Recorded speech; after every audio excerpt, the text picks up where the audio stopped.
वर्तमान में एक केस है जो बहुत तेजी से चल रहा है। सुनने के लिए मिलता है कि बच्चे का अपहरण हो रहा है। हर जिला से खबर मिलता है कि बच्चे को अपहरण हो रहा है। इसी के लिए हर माता पिता को कहना चाहते हैं कि अपने बच्चे को कभी घर से बाहर भेजते हैं तो उस पर ध्यान बनाए रखिए, अन्यथा उसके साथ हम जाइए।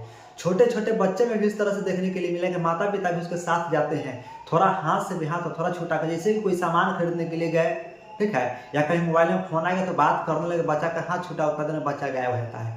ये सब सावधानी को बनाए रखिएगा, ठीक है। आप देख रहे हैं कि बच्चा को चोरी करता है, लोग ले जाकर के वहाँ पर डॉक्टर के साथ, ठीक है, या कुछ ऐसे लोग होते हैं उनके साथ बच्चों को बेच देते हैं, उसे किडनी निकाल लेता है, फेफड़ा निकाल लेता है, लीवर है, हृदय सारा जो शरीर का अंग सब होता है ना, सबको निकाल कर बेच देता है, ठीक है। जो अपहरण करता है उसको 2 लाख 4 लाख रुपया मिलता है, बस उसी के लिए वो लोग अपहरण करते हैं।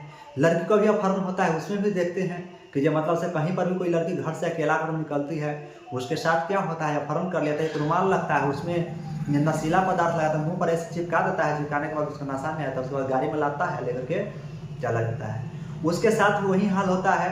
और उसके साथ अगर वो हाल नहीं, और मतलब से अगर किडनी फेफड़ा अगर लड़की को नहीं निकाला जाता तो उसके साथ शारीरिक शोषण करने के लिए उसे भी बेच दिया जाता है, ठीक है। ये सबसे बचा करके रखना चाहिए। और खास करके लड़के लोगों को हम ये बोलना चाहेंगे कि अगर आपको पता चल रहा है कोई पीछा कर रहा है तो उसे रास्ते में थूकते हुए जाना चाहिए, ठीक है।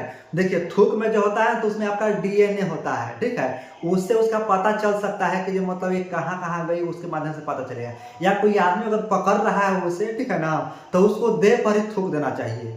थूकने से क्या होता है, थूक में तो डीएनए होता है, उसका डीएनए उसके शरीर पर जाएगा तो वो दोनों क्या होगा, मिल जाएगा। कथी करेगा, 2-4 हाथ देवे ना करेगा, मारवो करेगा तो कोई फर्क नहीं, 2-4 हाथ खा लेना आराम से, लेकिन थूकना जरूर थूकना। अन्यथा भी क्या करना चाहिए आपको, नाखून तो लड़की से नाखून बड़ा बड़ा होता ही है, मुंह हाथ सब बकोट लेना चाहिए, ठीक है। मुंह हाथ बकोटने से वो होता है जो मतलब उसका खून होता है, जो चमड़े जो होता है ना, तो आपके नाखून में चिपक जाएगा और इसमें है उसका डीएनए बहुत देर तक टिका हुआ रहता है, समझ गए। इस कारण से उसे पता भी लग सकता है। तो इसी के लिए मुंह हाथ जरूर बकोटिएगा, इस तरह का पता चलेगा तो नोचिएगा उसे, ठीक है ना।